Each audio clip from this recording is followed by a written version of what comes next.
तो दोस्तों नमस्कार, मैं Jagdeep Sharma step up chaser YouTube channel पर आपका स्वागत करता हूं। 2-3 दिन पहले एक वीडियो बनाई जब भूपेंद्र सिंह हुड्डा जी को सीएलपी का लीडर बनाया गया, नेता बनाया गया। और इस विषय पर मैंने कहा था कि भी पूरे हरियाणा में ये एक मैसेज गया कि भी हाँ, आज जो 37 सीटें कांग्रेस के पास है वो उसका जो क्रेडिट मिला है वो हुड्डा साहब को दोबारा मिला है। मतलब क्या हुआ? मतलब ये हुआ कि 37 सीटों में अगर हम 30 सीट की बात करें, लगभग 30 सीट की, उन सब का क्रेडिट वो हुड्डा साहब का है, क्योंकि हुड्डा साहब के नाम से टिकट मिली है और उस नाम से लगभग जीते हैं। तो कांग्रेस उतनी कमजोर तो नहीं है जितना हम सोचा कि भाई कांग्रेस कमजोर है। नहीं, भले ही भाजपा 2014 से बड़ी जीत पे अब की बार जीती, लेकिन कांग्रेस इतनी मजबूत, मतलब कांग्रेस इतनी कमजोर नहीं है। अब जब ये बातें डे बाई डे आगे बढ़ रही हैं, तो अब एक चर्चाएं मार्केट में चल रही हैं कि कुछ नेता अब हुड्डा साहब से दूरी बना रहे हैं, कुछ नेता बेहद खुश नहीं हैं, कुछ गुट फिर से एक्टिव होने की तैयारी में है। शैलजा गुट की बात करें, रणदीप गुट की बात करें, और अब एक जो नया गुट तैयार हो रहा है वो जैसे कि हमारे वीरेंद्र सिंह जी, उनके बेटे विजेंद्र सिंह जी, अब वो एक पूरे हरियाणा की 90 विधानसभा की पैदल यात्रा का भी जिक्र चल रहा है। कहीं ना कहीं अपने खेमे को, अपने गुट को, अपने ग्रुप को और मजबूत करने की बात चल रही है। अगर देखो, उस जब ये मीटिंग हुई विजेंद्र सिंह की, तो उसमें जो हुड्डा गुट के जो लोग थे, शायद उन्होंने कहीं ना कहीं दूरी भी बनाई है। जब ये बातें चल रही थी तो एक वीडियो मेरे सामने आई, और जब वो वीडियो सामने आई तो उसमें सोचने पे मजबूर होगी कि क्या ये बात सच में ऐसा ही है। वीडियो क्या सामने आई? कुलदीप शर्मा जो पूर्व डिप्टी स्पीकर थे, वह वीडियो पुरानी थी कि नहीं थी ये तो नहीं कह सकता, लेकिन लगा यूं थी कि वो आजकल की वीडियो होगी। कुलदीप शर्मा जी की वीडियो मैंने देखी, जो गन्नौर के विधायक हुआ करते, कि ठीक है, भूपेंद्र सिंह हुड्डा सीएलपी के लीडर हैं, विपक्ष के नेता हैं, तो ये कांग्रेस में तो एक मान सकते हैं कि खुशी की बात है, उनको दोबारा उनके ऊपर विश्वास किया गया तो उनको बना दिया गया, कांग्रेस के लिए हो सकता है खुशी की बात है। लेकिन भाजपा क्यों खुश हो रही है?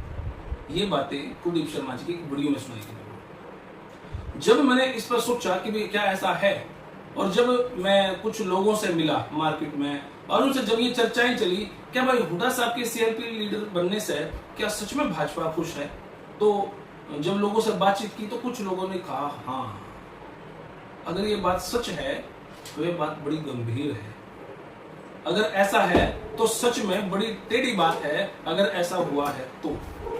अब इधर से तो शैलजा गुट, उधर रणदीप गुट, अब इधर अगर विजेंद्र सिंह का भी गुट तैयार हो गया, मान लो तीनों भी एक हो गए, तो उससे मान लो शैलजा, रणदीप, विजेंद्र सिंह, अगर ये तीनों गुट एक भी होते हैं तो उधर से जो कांग्रेस को और बूस्ट होना चाहिए, मजबूत होना चाहिए, वहां पे तो कांग्रेस के फिर दो टुकड़े होने के आसार है। तो ये बातें कहां तक होंगी, कहां तक देखा जाएगा, बड़ी सीरियस बात है। लेकिन मैं अगर सोचा कि जगदीप के सोचा है, हाँ, जगदीप यही सोचा है कि भूपेंद्र सिंह हुड्डा अगर सीएलपी के लीडर नहीं होते तो कांग्रेस ज्यादा मजबूत नहीं थी।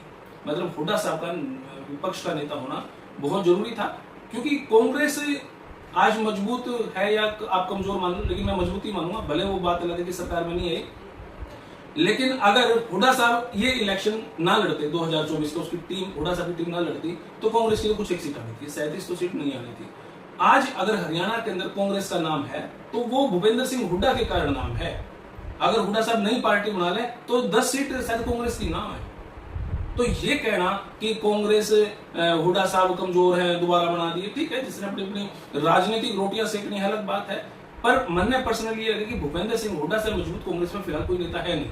हाँ, ये भी सही है, आज विजेंद्र सिंह जी की वीडियो में चर्चाएं बहुत ज्यादा चल रही हैं, कहीं ना कहीं स्ट्रॉन्ग होने लग रहे हैं। अब ऐसा तो नहीं है कि भाई वो बिल्कुल जीरो, नहीं, विजेंद्र सिंह का आज जो कद है, भले उनके पिताजी का भी क्रेडिट है, उनकी माताजी का भी क्रेडिट है, तो आज विजेंद्र सिंह का कद ठीक है, बूस्टअप होने लग रहा है, उठने लग रहे हैं। जब यह 3500 किलोमीटर की यात्रा 90 विधानसभा की तय कर लेंगे, उसके बाद वो कितने और निखर का होंगे वो देखेंगे। लेकिन फिलहाल आज अगर कांग्रेस का मतलब है तो वो हुड्डा साहब है, इसको हम नकार नहीं सकते, भले ही जिन लोगों ने जो सोचना है सोच लो।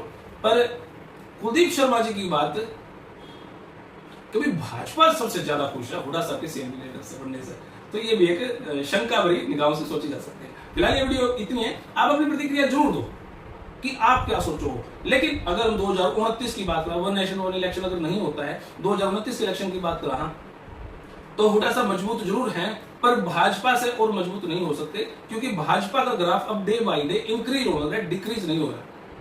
तो ये सारी बातें रली मिली सी यहाँ पे हजम होंगी कि नहीं होंगी, वह भाई मैंने पता नहीं, लेकिन जो मैंने लगा था मैंने बता दिया। आप अपनी प्रतिक्रिया जरूर दें कमेंट बॉक्स में, तब तक के लिए धन्यवाद। जय हिंद, भारत माता की जय। जय श्री राम।